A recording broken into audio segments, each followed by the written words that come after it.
Welcome back. We're continuing the news. As we continue our look at mold in Jamaica, this evening experts share tips that can be used to help remove mold from indoor spaces. But they say finding the source of the problem is critical. The overgrowth of mold in some commercial and residential spaces has led to health problems for many over the years, and our news team has aired some of those cries. You have people coughing up blood, you have people with skin conditions, you have people with other lung infections, and we are not getting any better. Interestingly, persons exposed to mold could also be asymptomatic. Elva Clark is Programs Director of Occupational Health, Safety and Environmental Management at UTEC. It doesn't affect everybody in the same way, but we cannot ignore the fact that there are potential health effects. Some members of the population may be more prone.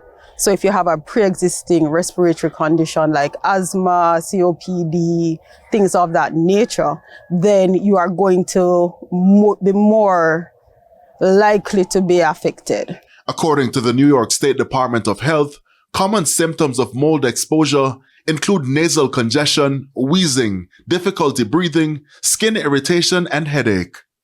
In most cases, we find that persons who have been having the challenge, they have been trying to deal with it themselves and have become frustrated that they can't really get rid of it.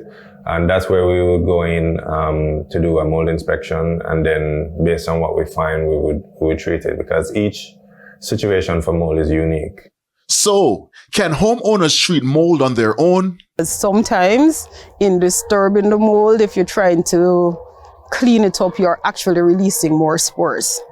So you have to ensure, if it's a small area, 10 feet by 10, if it's not too extensive, then you can attempt to, clean it yourself, bleach water, approved disinfectants and so on, can get rid of it.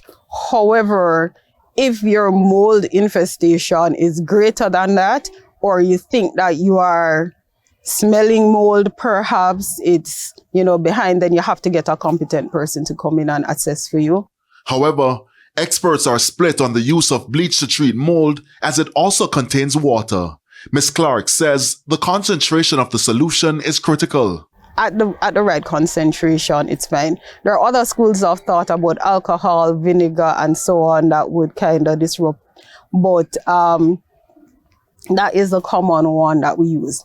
But also, if the mold infestation is too great, it may be beyond the surface, and you may really need to just remove whether it's a door. You understand, you have to take it out altogether. Meanwhile, persons are being reminded to check their surrounding for leaks. If you have any kind of difficulty in identifying or tell what's going on, then we can be called in. Anthony Lug,